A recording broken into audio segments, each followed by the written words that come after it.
আমরা যদি কোরআনকে জিজ্ঞেস করি যে কোরআন তুমি যে পৃথিবীতে এসেছো তোমার হিস্ট্রিটা বলো, কবে আসলা, কবে নাজিল হয়েছ?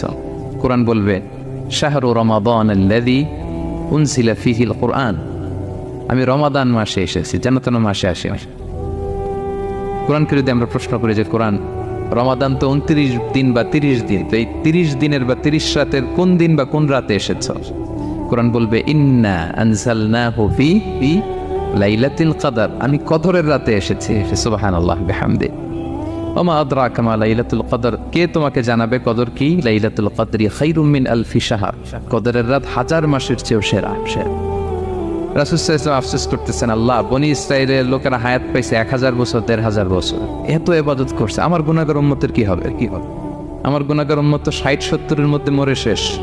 আমার উম্মতি মা বাইনা 60 ইলা 70, আমাদের গড় বয়স কত? 60 থেকে 70। আল্লাহ বলেন চিন্তা করো না, লাইলাতুল কদর খায়রুম মিন আলফি শাহর, তোমার গুনাহগার উম্মতের জন্য আমি কদরের রাত দিয়েছি 1000 মাসের চেয়ে সেরা। তাহলে কোরআনের হিস্ট্রি আমরা জেনে গেলাম।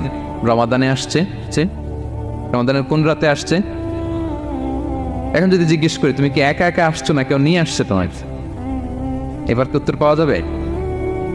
এই প্রশ্নের উত্তরে কোরআন আমাদেরকে জানায় যে আমি একা আসিনি। নাযালা বিহির রূহুল আমিন, রূহুল আমিন হচ্ছে জিবরাইল আলাইহিস সালামের একটা নাম, বিশ্বস্ত আত্মা। রূহুল আমিনের সাথে আমি এসেছি, সবচাইতে বিশ্বস্ত, যেহেতু এটা আল্লাহর বাণী, এটা আসার সময় যদি অন্যের কথা ঢুকায় দেয় তাহলে ভেজাল আছে না নাই?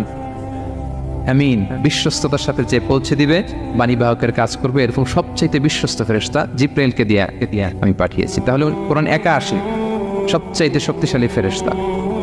জিবরাইল আলাইহিস সালামের লাহু সিত্তুমিআতু জানাহ, 600 পাখা, 600 পাখা। সব নবীদের কাছে এসেছেন ওহী নিয়ে, এরকম একজন ফেরেশতা দিয়ে কোরআনকে পাঠানো হয়েছে। এবার যদি জিজ্ঞেস